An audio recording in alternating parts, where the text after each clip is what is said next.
berpadanan dengan kasih Kristus. Harapan dari panitia dan semua berkaitan dengan KKR malam ini adalah kita bisa ukur kehidupan kita yang katanya percaya kepada Tuhan itu benar-benar berpadanan dengan kasih Kristus atau tidak. Karena itu saya ajak kita buka satu bagian pembacaan Alkitab yang sekira ini cukup biasa. Galatia pasal 5 ayat 22 sampai 23. Galatia pasal 5 ayat 22 sampai 23 yang sudah dapat katakan amin. Amin betul. Separuh tidak buka juga amin. Itu tipu itu namanya. Oke. Galatia pasal 5 ayat 22-23. Mari kita baca sama-sama. 1, 2, 3. Tetapi buah roh ialah kasih, sukacita, damai sejahtera, kesabaran, kemurahan, kebaikan, kesetiaan, kelemah lembutan, penguasaan diri. Tidak ada hukum yang menentang hal-hal itu. Demikian firman Tuhan. Berbahagia setiap orang yang mendengar firman, memelihara dan melakukan dalam hidup setiap hari. Shalom. Kuat sedikit. Shalom. Karena kita akan capai tema ini, maka saya mulai mengatakan begini saudara, kekristenan itu bertingkat-tingkat dan paling tidak ada 3 tingkat. Kita bisa ukur kita ada di kelas berapa, di tingkat berapa. 1, kekristenan yang paling bawah itu adalah beragama tapi tidak beriman. Ada agama tapi tidak beriman. Amin kok? Amin.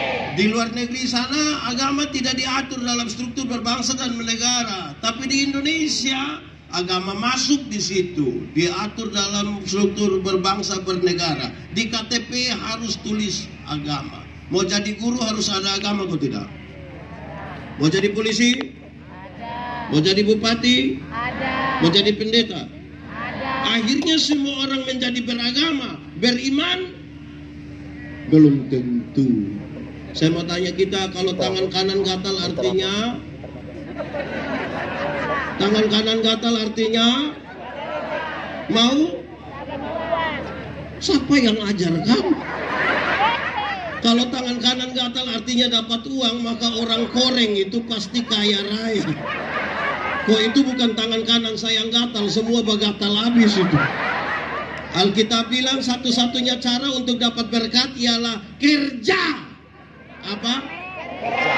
Kerja, bukan bagatal. Saya suka tanya orang begini, saya suka tanya orang di banyak khotbah, saya suka tanya begini, kita takut setan atau setan takut kita? Boleh jawab? Kita takut setan. Kita takut setan atau setan takut kita? Kita takut setan.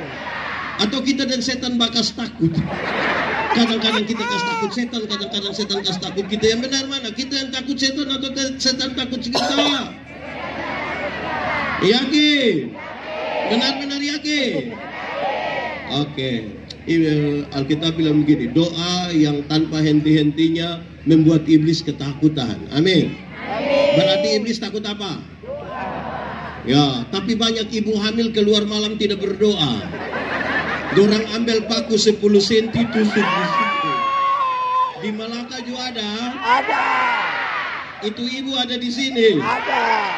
Dia pakai baju warna hitam, putih. Saya kadang-kadang heran, di kepala taruh paku 10 cm lagi, sisir besi lagi, gunting lagi. Sebenarnya itu kepala toko bangunan itu.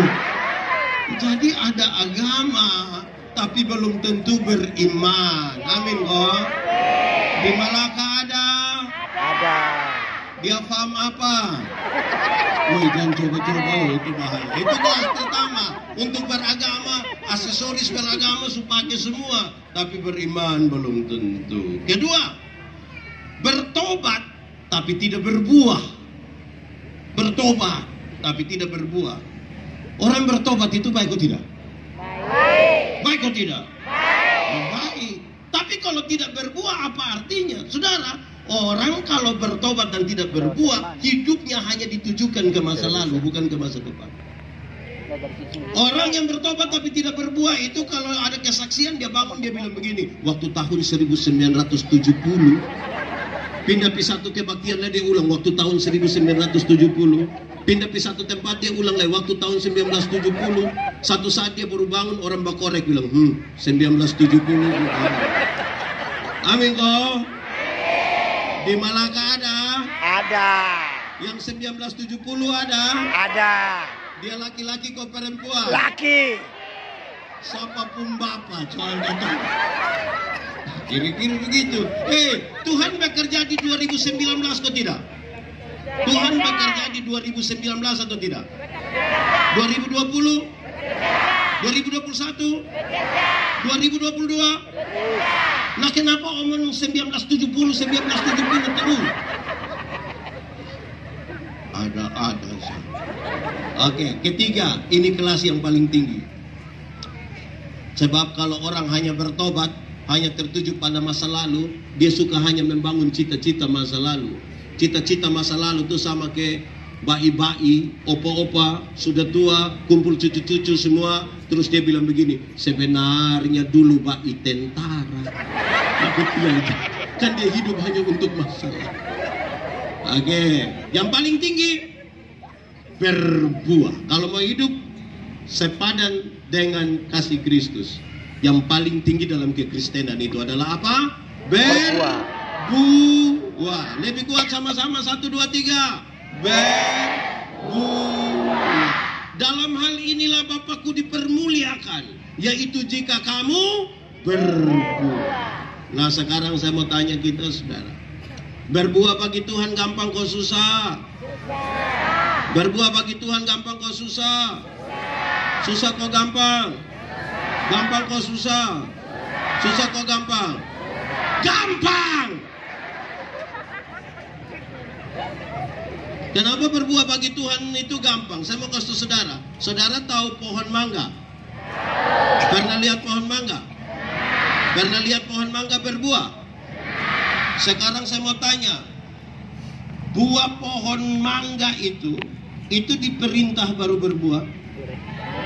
Ada orang Malaka yang perintah mangga berbuah, terus dia berbuah. Ada begitu? Kenapa saya ingin bilang begitu saudara? Ranting yang melekat pada pohonnya, buah keluar dengan sendirinya tanpa diperintah, Ada banyak orang Kristen rindu berbuah, tapi tidak melekat kepada pohon. Bagaimana buah bisa ada? Nanti kalau buah ada pasti buah plastik. Pernah lihat pisang plastik? Jeruk plastik pernah lihat? Enak plastik. Sebenarnya anak-anak sekolah minggu sudah ajar kita dari dulu. Yang sekolah minggu angkat tangan. Yesus pokok dan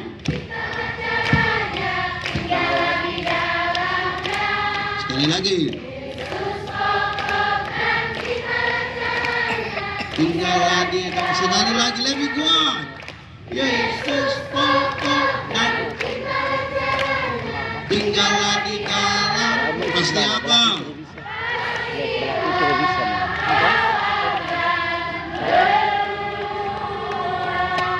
Saudara lihat, melekat kepada pohon, berbuah. Saudara kalau baca Yohanes pasal 14, jangan berhenti di ayat 6. Lanjut sampai ayat ke-12 dia bilang begini. Barang siapa percaya kepadaku, melakukan pekerjaan-pekerjaan yang aku lakukan. Jadi siapa yang percaya pada Tuhan Yesus sepadan dengan kasih-Nya, melakukan yang Tuhan lakukan. Ini percaya Tuhan Yesus semua, percaya? Sudah melakukan yang Tuhan minta. Nah, aku sepadan dari mana? Sekarang saya pakai contoh saja. Ada satu waktu Tuhan Yesus urus orang perempuan berzina yang kena tangkap. Supaya kalau pulang dari sini ada yang berzina, urus pakai cara Yesus. Orang-orang tangkap perempuan yang berzina itu mau datang kepada Yesus. Hukum setempat bilang begini, yang berzina itu harus dilempar dengan batu sampai Tuhan Yesus bilang kepada dia, bilang begini, siapa atau kepada orang-orang yang banyak itu Tuhan Yesus bilang begini, siapa rasa diri tidak berdosa, silakan angkat batu lempar duluan. Ada yang berani lempar? Mereka pulang semua. Tuhan Yesus tanya, don di mana? Sepulang Bapa. Engkau pergilah dan jangan berbuat dosa lagi. Waktu Tuhan bilang engkau pergilah dan jangan berbuat dosa lagi, Tuhan tidak kompromi dengan dosa. Dosa tetap dosa. Tetapi kepada perempuan pendosa ini, Tuhan beri kesempatan baru. Bahwa masa lalu tidak bisa dirubah, tapi sekarang masa depan bisa dirancang di dalam nama Tuhan. Suami, setepuk tangan. Tapi saya mau tanya dulu. Suami-suami duluan. Suami-suami semua yang ada di sini, mulai dari yang pakai pakaian biasa sampai pakaian dinas, saya mau tanya. Yang mengaku pengikut Yesus, satu saat ketahuan istrimu berzina dengan laki-laki lain, bisa urus pakai cara Yesus? Tidak bisa. Bilang kepada ibu, bilang, mama, pergilah dan jangan berbuat dosa lagi. Berani? Berani? Banyak bapak-bapak akan bilang, mama, pergilah dan jangan pulang lagi. Nah, tapi bilang mau sepadan dengan kasih Kristus. Di sini ada?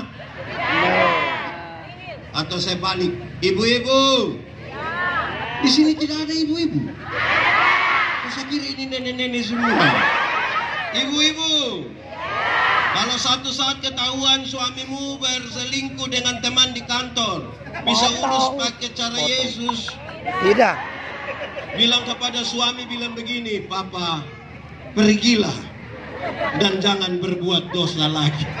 Pasti bab tua bilang puji Tuhan. Banyak ibu-ibu tidak buat begitu. Ketika ketahuan suaminya berzina, kami ini pendeta urus banyak. Banyak ibu-ibu yang tidak bilang begitu. Dia berdiri di pintu baru dia bilang begini, lu kira lu sendiri yang bisa? Jangan lihat umur 40 tahun begini bapak, tapi berapa yang kecewa. Ibu yang begitu ada di Melaka? Ada. Di Betun ada? Ada. Dia ada ikut KKR? Ada. Cok tunjuk. Jadi mau sepadan dengan Tuhan itu ikut apa yang Tuhan lakukan. Amin kok? Oke, saudara-saudara, ada satu waktu ada murid-murid bertengkar, berkelahi baku rampas jabatan. Supaya kalau nanti di Betun ini di Melaka ada yang baku rampas jabatan, ya urus saja pakai cara Yesus, gitu ya. Murid-murid sebentar bertengkar, siapakah yang terbesar di antara mereka? Tuhan tidak marah, jabatan itu kebutuhan, tapi prosesnya menjadi penting. Tuhan Yesus ambil satu anak kecil, taruh di antara mereka, terus Tuhan Yesus bilang begini, barang siapa yang mau menjadi terbesar di antara kamu, hendaklah dia menjadi yang terkecil. Selesai. Mau